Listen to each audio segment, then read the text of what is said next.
Wilson Monk was stationed at Camp Tyson, an Army base in northwestern Tennessee built for the purpose of teaching men to fly barrage balloons. And this is Camp Tyson, which doesn't exist today. A few buildings are still there. The first barrage balloons were intended to protect defense plants and military installations. They were huge, 900 pounds, about the length of 2 school buses. The balloons that would go to war with the Americans, like this one, first in Italy and then in France, were smaller, 125 pounds, or as Bill Dabney says, about the size of a Volkswagen Beetle. Of the 30 or so units that trained at Tyson, 4 battalions were black. Chapter 5 of my book describes their experiences there. I called this chapter, "We Were Like Little Dogs," because that is how Samuel L. Madison, a sergeant from Columbus, Ohio, described his time there to me. And this is Sam in 2010. And this is Wilson Monk with a barrage balloon, probably at Camp Tyson. One day in the spring of 1943, Wilson Monk and some friends boarded a train and headed to Memphis. On a weekend pass, they were excited to check out Beale Street and the astounding things happening with black music there. Their first stop was a diner where Monk asked for change to play the jukebox. The man behind the counter threw back a handful of nickels and told Monk, "If you weren't in uniform, you wouldn't get nothing from me." What Monk didn't know was that wearing the uniform of the United States Army usually posed problems for black soldiers among Southern whites who saw a proud display of patriotism by a black man as a provocation. And it only got worse. Later, Monk and his friends went for a place to grab a bite. Outside one restaurant, they watched, incredulous, as a long line of German prisoners of war filed inside. Black men were not welcome there. Most Americans don't know that there were 425,000 German and Italian POWs interned in the U.S. during World War II, most of them at Army bases in the South where they enjoyed privileges not accorded to black soldiers. The fact that these enemy prisoners enjoyed often backslapping treatment by their white guards was extremely painful for soldiers like Wilson Monk, who even 7 decades after the war spoke about it with fresh hurt. But it was hearing the story from Wilson Monk that I got a lesson about the northern version of Jim Crow. The stories I learned about Atlantic City were so fascinating that I led my book there on the boardwalk. Fans of HBO's Boardwalk Empire may be interested to know that the book that inspired that series had an astounding sequel called The North Side, about Black Atlantic City. Wilson Monk told me that the restaurant in Memphis where he couldn't enter was called Childs. And he knew the chain because there was one in Atlantic City. And I said, "Oh, but you could eat in that one." And he said, "Oh, no, we couldn't." And that was when I realized how bad life was in the North for African Americans. It wasn't a lesson I hadn't learned in any of the schools I had attended, not in any detail.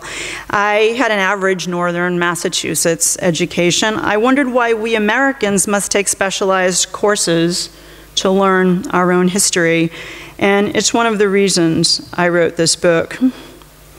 This is Wilson and his sweetheart Martina in 1941 at Lorston Studios on the Atlantic City Boardwalk before basic training. They each had a coupon, so they bought 2 copies, one for each of them. One remains, which I think we're very lucky to have. I'd like to close by telling you a bit about Wilson Monk and the 320th Battalion's journey to freedom. They found it in a very unexpected place, Great Britain. After leaving Tennessee, the men of the 320th boarded train cars and headed to New York, where they trudged aboard a Cunard ocean liner converted into a troop carrier. This was called the Aquitania, sister ship of the Lusitania, which some of you might remember from World War I. And this is the liner in one of my favorite pictures of it, a postcard, and you can see in Lower Manhattan the spire of the Woolworth building behind it. The Aquitania was one of the 3 fastest passenger ships in the world. The other 2 were the Queens, Elizabeth and Mary. They traveled alone without convoys to slow them down. The ship sailed out of New York Harbor past the Statue of Liberty and headed into the hunting grounds of the North Atlantic, where German subs were gunning for ships packed with as many as 16,000 young Americans and Canadians, exactly like theirs. The sinking of any one of these ships would have been the greatest disaster to befall the Allies. The ship zigzagged across the ocean in a harrowing journey that I describe in Chapter 6. It's as close as this book gets to being a thriller. But we know they live. They arrived in Scotland in November 1943, and for the next 7 months in the villages of Oxfordshire and Wales, they would enjoy liberties they had never thought possible, where white people were happy to meet them, share their meager war rations, and forge lasting relationships. 2 weeks ago in Abersoch, Wales, the BBC organized a commemoration for the soldiers, including the men of this unit. And I'll talk more about that. This drawing by a local artist in Oxfordshire shows the 320th men performing in the village of Checkenden on New Year's Eve 1943. It is the only image that exists to my knowledge of the 320th in Britain, and I was thrilled to find it. In Britain, black servicemen and women were Americans first, and you can hear George Hamilton say exactly that. He's from High Point, North Carolina, a very fragile, emotional, very sensitive man. And the experience for men like him in places like this was extraordinary. In fact, the importance of these experiences abroad for hundreds of thousands of black GIs cannot be overemphasized. It was epic. It was through their time abroad in Europe, even in occupied Germany, that African Americans like Wilson Monk, Samuel Madison, Bill Dabney learned that race hatred was not a natural state of affairs. These experiences abroad would help shape the budding American civil rights movement.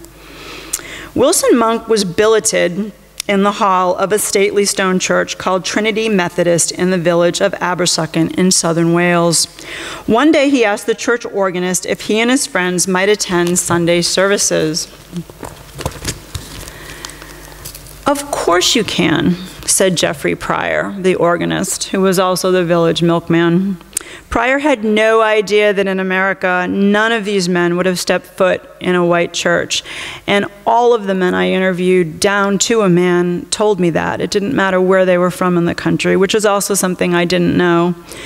Then Godfrey Pryor did Wilson Monk one better. He introduced him to this woman, his wife, Jessie Pryor.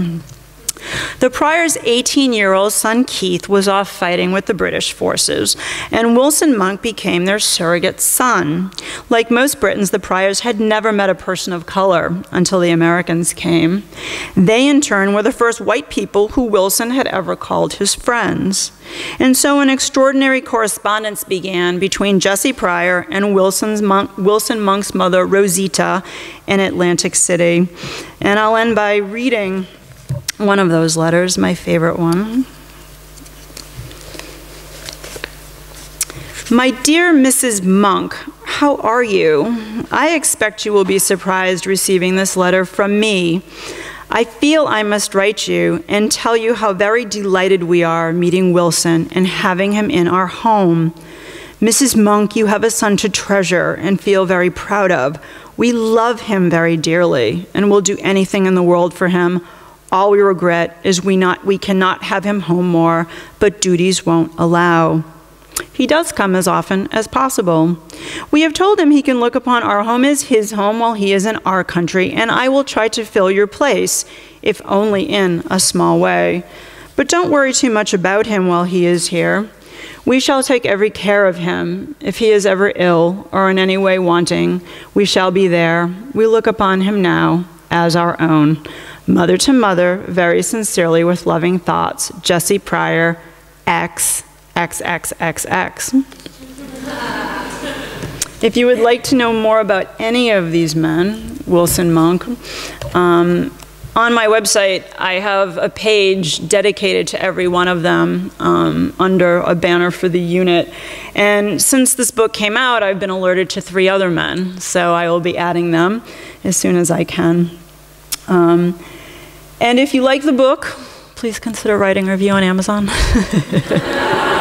It's really important, actually, these days for authors. So thank you, and I'll take any questions that you might have.